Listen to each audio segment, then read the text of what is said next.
Supreme court में article 63A नसरसानी case की समाअत जारी। चीफ जस्टिस की सरबराही में पांच रुकनी लार्जर बेंच समाअत कर रहा है। बानी पीटीआई के वकील अली जफर के दलाइल जारी। गुज़श्ता रोज सुप्रीम कोर्ट ने पीटीआई का बेंच की तश्कील पर एतराज़ मुस्तरद कर दिया था। आपने पहले दिन कोई और एतराज़ उठाया, फिर एक और एतराज़ उठाया गया। चीफ जस्टिस, एक मुजव्वज़ आईनी पैकेज का आर्टिकल 63 से ताल्लुक है। अली जफर की जानिब से ये कहा गया, अगर शुरू करना है तो फिर यहाँ से शुरू करें। आर्टिकल 63 का रेफरेंस से और किन हालात में आया, जस्टिस जमाल खान मंदुखेल की जानिब से ये कहा गया।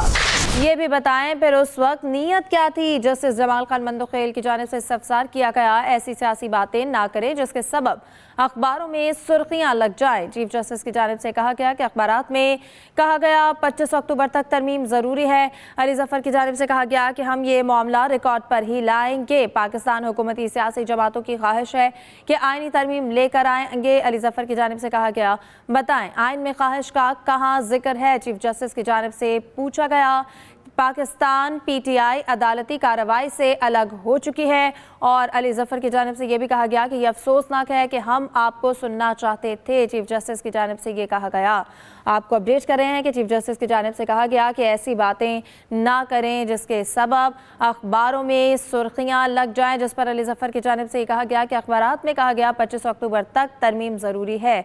बात करेंगे जहांज़ेब अब्बासी से। जी जहांज़ेब, अपडेट कीजिएगा। देखिए, इंतहाई दिलचस्प अदालती कार्रवाई जो इस वक्त चल रही है।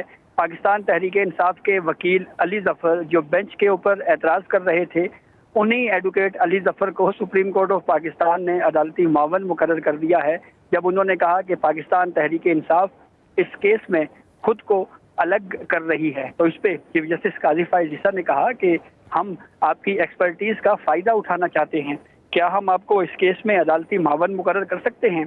सदर सुप्रीम कोर्ट बार एसोसिएशन से पूछा गया, उन्होंने भी कहा कि हमें इसके ऊपर कोई एतराज़ नहीं है। तो यूं एडवोकेट अली जफर जो पाकिस्तान तहरीक इंसाफ की तरफ से पेश हुए थे, उनकी जानिब से एक तरफ जहां पे बेंच पे एतराज़ किया गया, उस एतराज़ को जब रद्द किया गया तो फिर उसके बाद उनको जब ये कहा गया कि आप अदालती मावन बन जाएं, तो उन्होंने फिर उसको तस्लीम किया और अब वो अदालती मावन के तौर के ऊपर पेश होंगे। इस केस की समाअत के दौरान अली जफर ने यह कहा कि बानी पीटीआई जो कि इस वक्त अडियाला जेल में हैं, वो ज़ाती हैसियत में पेश होकर दलाइल देना चाहते हैं। सुप्रीम कोर्ट ने इस इस्तदा को भी रद्द किया। फिर उसके बाद मुजव्वज़ा आईनी पैकेज के हवाले से भी पीटीआई के वकील ने कोर्ट को बताया कि बातें हो रही हैं कि मुजव्वज़ा आईनी पैकेज आ रहा है और इसमें चीफ जस्टिस ऑफ जहां बताइएगा कि अगर अब पीटीआई के केस से अलग होने के बाद क्या सूरत हाल होगी। अब केस जारी है और पीटीआई की इस्तदा मंजूर नहीं की गई, रद्द की गई है। और उनको क्योंकि मरकजी केस में वो फरीक थे, इसलिए उनको सुना गया था। बेंच के ऊपर जो एतराज़ात थे उनको गुज़िश्ता रोज़ ही रद्द किया गया।